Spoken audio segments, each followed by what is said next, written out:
खरगोन है वो आदिवासी बहुल ज़िला है और उसमें जो 5 ज़िले आ रहे हैं वो उसमें भी बहुसंख्यक कमज़ोर वर्ग के लोग होते हैं। तो निश्चित रूप से कमज़ोर वर्गों को सारे शैक्षणिक सुविधाएं खरगोन में ही मिलेगी। यहाँ के क्या क्या इंफ्रास्ट्रक्चर डेवलप करना है, जो छात्रों के लिए प्रशासकीय भवन वगैरह और इन सब चीज़ों की कार्य योजना बना के प्रस्ताव शासन के पास भेज रहे हैं। 84 जो कॉलेज इसके अधीनस्थ रहेंगे, सारे वनवासी बंधुओं को सारे कोर्सेज के संबंध में लाभ इसमें मिलेगा। संपूर्ण 83 कॉलेज जब संबद्ध होंगे तो विद्यार्थियों की संख्या निश्चित ही बढ़ेगी। रोजगार के अवसर इसलिए प्राप्त होंगे क्योंकि नई बिल्डिंगों का उत्थान होगा, नए कोर्स मिलेंगे ताकि विद्यार्थियों को दूसरे शहर में जाकर अपने मूलभूत सुविधाएं यहीं पे उपलब्ध हो जाएगी, दूसरे शहर में जाकर स्ट्रगल नहीं करना पड़ेगा। झाबुआ से जो है आज देश के प्रधानमंत्री नरेंद्र मोदी जी द्वारा खरगोन में एक बहुत बड़ी सौगात दी है और क्रांतिकारी सूर्य टंट्या मामा भील खरगोन विश्वविद्यालय की घोषणा की है। और हमारे साथ में है खरगोन के विधायक बालकृष्ण पाटीदार जी। कितना लाभ मिलेगा? यहाँ पे 5 जिलों के लिए कॉलेज खोला गया है। अब हम सबसे पहले प्रधानमंत्री जी को और मुख्यमंत्री जी को बहुत बहुत बधाई देते हैं, धन्यवाद देते हैं कि उन्होंने हमारे खरगोन की जनता की जो मांग थी उसको पूरा किया है विश्वविद्यालय होने से। क्योंकि हमारा जो खरगोन है वो आदिवासी बहुल ज़िला है और उसमें जो 5 ज़िले आ रहे हैं वो उसमें भी बहुसंख्यक कमज़ोर वर्ग के लोग होते हैं। तो निश्चित रूप से कमज़ोर वर्गों को सारे शैक्षणिक सुविधाएं खरगोन में ही मिलेगी। तो निश्चित रूप से सारे बच्चे यहीं से पढ़ लिख करके आगे बढ़ेंगे। तो हमारे ज़िले के लोग जब आगे बढ़ेंगे तो निश्चित रूप से इसका विकास भी होगा। अब इंदौर आश्रित नहीं रहना पड़ेगा हजारों विद्यार्थियों को, जो आसपास के ज़िले भी उनको भी लाभ मिल पाएगा। निश्चित रूप से 5 जिलों के अलावा भी और भी, क्योंकि हमारे से धार का भी बहुत बड़ा क्षेत्र खरगोन से लगा हुआ है, तो धार जिले को भी इससे लाभ होगा। तो इससे लाभ ही लाभ है। ये तो खरगोन के विधायक जिनका कहना है कि इससे जो है खरगोन सहित आसपास के ज़िलों में भी इसमें लाभ पहुँचेगा। सर जो है आज बहुत बड़ी खरगोन को सौगात मिली है और हजारों विद्यार्थियों को इसमें लाभ मिलेगा। किस प्रकार से सर इसका क्रियान्वयन किया जाएगा? देखिए, विश्वविद्यालय के रूप में अब अपग्रेड हो रहा है ये कॉलेज। तो कुल सचिव की नियुक्ति शासन ने कर दी है और आगे की जो कार्य योजना है उस पर हम लोग काम करना शुरू कर रहे हैं। और यहाँ के क्या क्या इंफ्रास्ट्रक्चर डेवलप करना है, जो छात्रों के लिए प्रशासकीय भवन वगैरह और इन सब चीज़ों की कार्य योजना बना के प्रस्ताव शासन के पास भेज रहे हैं। निकट भविष्य में और भी अच्छी जो सुविधाएं हैं वो शासन स्तर से प्राप्त होगी। साथ साथ में चूँकि अब ये विश्वविद्यालय का दर्जा प्राप्त हो गया है तो आसपास के लगभग 80 जो कॉलेजेस हैं वो अफिलेटेड होंगे, तो वहाँ से भी रजिस्ट्रेशन और अन्य माध्यमों से जो है वो आय प्राप्त होकर एक अच्छी और सशक्त संस्था के रूप में ये डेवलप होगा। ये थे कलेक्टर करवीर शर्मा जी, जिनका कहना है कि इससे जो है खरगोन के विश्वविद्यालय से इसमें 80 जो है कॉलेज जो है संबंध होंगे। हमारे साथ में जन भागीदारी के अध्यक्ष भी हैं कॉलेज के, दीपक कानूनगो जी। किस प्रकार से इसमें लाभ मिलेगा विश्वविद्यालय बन जाने से? विश्वविद्यालय बनने के बाद ये जो वनवासी क्षेत्र है इसके सहित 84 जो कॉलेज इसके अधीनस्थ रहेंगे, सारे वनवासी बंधुओं को सारे कोर्सेज के संबंध में लाभ इसमें मिलेगा। हम सारी शासन की योजना का भी लाभ मिलेगा। आज जिस प्रकार से प्रधानमंत्री जी द्वारा इसका लोकार्पण किया गया विश्वविद्यालय का, तो जो है कितनी खुशी मिल रही खरगोन की? ये बड़े सौभाग्य का विषय है कि ऐसे युग पुरुष के माध्यम से इस विश्वविद्यालय का उद्घाटन हुआ है।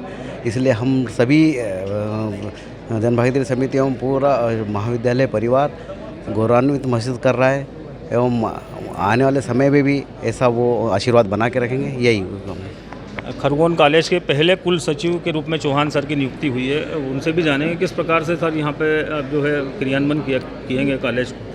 विश्वविद्यालय का गठन होने से यहाँ पर शुरुआत की जाएगी, नए पाठ्यक्रम प्रारंभ किए जाएंगे ताकि विश्वविद्यालय परिक्षेत्र के अंतर्गत आने वाले 5 जिलों के विद्यार्थी उच्च शिक्षा गुणवत्तापूर्ण प्राप्त कर सके और स्थानीय स्तर पर और स्थानीय आवश्यकताओं को देखते हुए नए पाठ्यक्रम प्रारंभ किया जाएगा ताकि विद्यार्थियों को यहीं पर अच्छी शिक्षा मिल सके और उस शिक्षा से रोजगार प्राप्त कर सके, उनको अन्यत्र जाने की आवश्यकता नहीं पड़ेगी। और रिसर्च पर ज़्यादा से ज़्यादा ध्यान दिया जाएगा ताकि ज़्यादा से ज़्यादा छात्र शोध कार्य में आगे बढ़कर अपना भविष्य संवार सकेंगे। ये थे पहले जो है कुल सचिव खरगोन टंट्या मामा विश्वविद्यालय के। और जिस प्रकार से यहाँ पर जो है अब आने वाले वर्षों में यहाँ पे नए शोध के साथ साथ में नए रोजगार मूलक जो है पाठ्यक्रम भी संचालित किए जा सकेंगे। खरगोन में टंट्या मामा भील जो है विश्वविद्यालय की स्थापना होने के बाद में छात्रों में भी खुशी की लहर है, क्योंकि आज जो है जिस प्रकार से झाबुआ में देश के प्रधानमंत्री नरेंद्र मोदी जी द्वारा जो है इसका विश्वविद्यालय का लोकार्पण किया गया। और हमारे साथ में यहाँ के छात्र भी है। किस प्रकार से लाभ मिलेगा अब यहाँ पे विश्वविद्यालय बनने से? हमारे यहाँ विश्वविद्यालय आने से अब हमें इंदौर नहीं जाना पड़ेगा। हमें क्या छोटी छोटी समस्याओं को लेके एटी बहुत सारी समस्याएं थी, तो हमें हर बार इंदौर जाना पड़ता था। और यहाँ का क्या आदिवासी बाहुल्य क्षेत्र है, तो आर्थिक स्थिति सबकी कमज़ोर होती है, तो इस कारण से बच्चे डर के कारण जा भी नहीं पाते थे। और अपनी सुविधाएं से आज हमको माननीय प्रधानमंत्री जी और माननीय मुख्यमंत्री जी को हम हृदय से धन्यवाद करना चाहेंगे कि आज उन्होंने हमारे ज़िले को सबसे बड़ी सौगात दी है और विश्वविद्यालय की सौगात दी है। और साथ ही हमारे महापुरुष श्री क्रांतिवीर टंट्या मामा जी का उन्होंने नाम से विश्वविद्यालय की नाम दिया है और संचालन किया, तो उसके लिए हमें बड़ी गौरव की बात और हम बड़ी खुशी मना। क्या लाभ मिलेगा आगे चल के? जैसा कि बताया कि जैसे कि कुछ भी समस्या आती है यहाँ पे कॉलेजों में, तो हमको डेली इंदौर जाना पड़ता था। जैसे छोटे मोटे कुछ भी सब्जेक्ट यहाँ पे जैसे थे, तो वहाँ पे जैसे बताया जाता है कि अतिरिक्त सब्जेक्ट होते हैं, जैसे ABEd M.Ed, उस समस्याओं को वहाँ सब्जेक्ट वो मतलब करने के लिए हमें इंदौर जाना पड़ता था। और इसी प्रकार से अतिरिक्त सब्जेक्ट भी यहाँ पर ऐड होंगे, तो बच्चों को यही लाभ मिलेगा कि उनकी आर्थिक स्थिति ठीक नहीं होने के कारण से उनको बाहर नहीं जाना पड़ेगा और यहीं से वो अध्ययन करेंगे और अच्छा रोजगार और अच्छी शैक्षणिक सत्ता की ओर आगे बढ़ेंगे। शैक्षणिक जो है सुविधाओं का भी लाभ मिल सकेगा, साथ ही नए रोजगार के अवसर भी होंगे।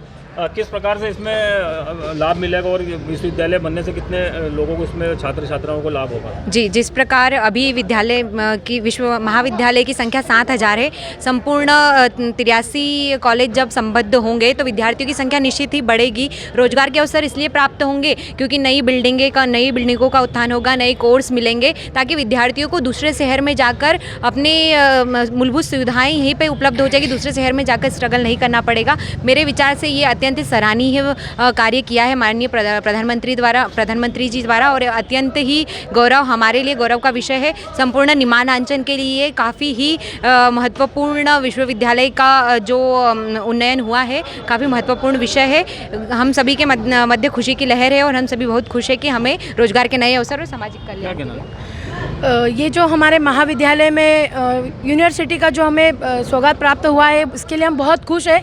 सबसे बड़ी तो बात यह है कि जो महिलाओं को जाने आने की परेशानी होती थी, महिलाओं को जो त्रुटि आती थी, अगर यूनिवर्सिटी लेवल का कोई भी काम होता था तो उसके लिए हमको यातायात के माध्यम से इतना दूर का सफ़र करना होता था। जो हमारे निमाड़ अंचल की जो महिलाएं, उनको इतना नॉलेज नहीं होता है, लेकिन किसी भी चीज़ के लिए इंदौर जाना होता है। लेकिन ये बहुत बड़ी अब हमारे लिए खुशी की बात है कि हमारे सारे काम हमारे इस खरगोन ज़िले में ही होंगे। तो हम बहुत धन्यवाद ज्ञापित करते हैं माननीय प्रधानमंत्री जी का और मुख्यमंत्री जी का कि हमें ये सौगात प्राप्त हुआ है। बहुत बहुत धन्यवाद। जिस प्रकार से विद्यार्थियों का कहना है कि अब उनको जो है इंदौर नहीं जाना पड़ेगा, साथ ही जो है यहाँ पर नए कोर्स संचालित होंगे, मूलभूत सुविधाएं उपलब्ध होगी, नए बिल्डिंग बनेंगे और इससे जो है खरगोन सहित खंडवा, बड़वानी, बुरहानपुर और अलीराजपुर के ज़िलों को भी इसमें लाभ मिलेगा। इसमें करीब 84 इसमें कॉलेज इसमें संबद्ध किए जाएंगे, साथ ही इसमें 25,000 के करीब विद्यार्थियों को इसमें लाभ मिल पाएगा। शशिकांत शर्मा, IBS 24 खरगोन।